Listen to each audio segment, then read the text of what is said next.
शिवसेना राजकीय ताकद मजबूत करण्याचं प्रामाणिकपणे काम करू. पण त्याच्या बदल्यात आम्हाला हवा आहे शेतकऱ्याची ताकद, दिव्यांगाची ताकद.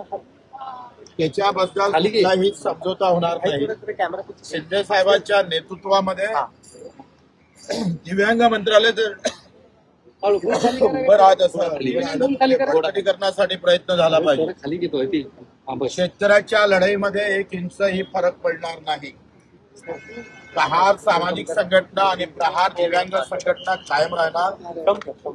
मात्र पूर्ण ताकदीनं शिवसेना कशी वाढेल यामधला प्रत्येक रक्ताचा थेंब तुमच्या पक्षासाठी धावणार आहे, तेवढाच माझ्या शेतकरी मजूर दिव्यांगासाठी धावणार आहे.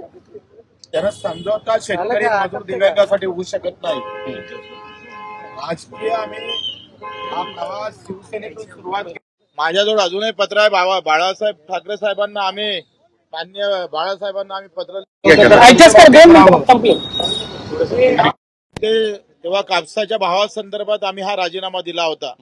आता पुन्हा शेतकऱ्याच्या मुद्दे आणि दिव्यांगाचे मुद्दे घेऊन शिवसेनेचा धनुष्यबाण घेऊन हा धनुष्यबाण माझ्या शेतकरी मजूर माझ्या वंचित घटकांच्या दिव्यांग बांधवासाठी कसा कामी येईल तो उचलण्याचा प्रयत्न करू.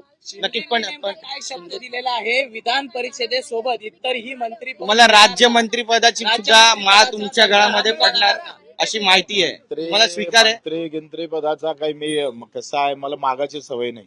मागितलं असतं तर मागं गुवाहाटीला गेल्यानंतर मागितलं असतं ना. पण आम्ही दिव्यांग मंत्रालयासाठी भांडत बसलोय. आम्ही लोकमंत्र्यासाठी फिल्डिंग लावत होते पदासाठी आणि मी दिव्यांग मंत्रालयासाठी भांडत होतो. हाच फरक बच्चू कडूचा आहे, ते समजून घ्या. पण एकनाथ शिंदेंनी हिरा ओळखला असं म्हणावं. सेनेत नाराजी देखील आहे. इच्छुक लोक जे होते आता बच्चू कडू हे बाहेरून आलेले आहेत, मग त्यांना संधी मिळते. मग आम्ही इतके वर्ष इथे इच्छुक आहोत, त्यांचं काय असा सवाल देखील उपस्थित होतोय. तर मला असं वाटतं, मला तर कोणी फोनही केला नाही, टीव्हीवर कोणाचे मी अशा प्रकारचे अभिप्राय तुमचा आहे, तुमचे सूत्र आहे. खरं सांगू काय, मला एक सांगा, मला हे ध्यानीमानी नव्हतंय, काहीच माहित नव्हतंय. मी तर संत्रालय पाणी देऊन राहिलो होतोय. पण तुमच्या बातम्या आल्या, सूत्रानं सांगितलं, सूत्रानं कॉल केला, सूत्रानं अरे म्हटलं काहीतरी आहे वाटतंय. मग मला बऱ्याच लोक तुम्हाला फायदा झाला की नुकसान झाला? एक मिनिट. मीडिया हे इथपर्यंत आणण्याचं काम मी सगळं श्रेय मीडियाला देतो. बरं, एकनाथ शिंदे विधान परिषद माझ्या कानावरही नव्हती, पण हे कानावर टाकण्याचं काम मीडियानं केलं. काल रात्री आपली भेट झाली.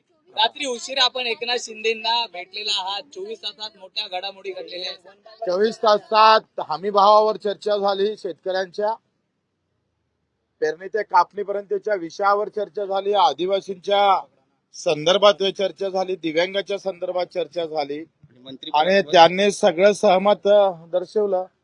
माझं काय म्हणणं आहे का ज्याच्यासाठी आम्ही मंत्री होतो, ज्याच्यासाठी आम्ही मुख्यमंत्री होतो किंवा ज्यासाठी आम्ही आमदारकी घेतो आहे, ते जर होत असेल तर गरज काय?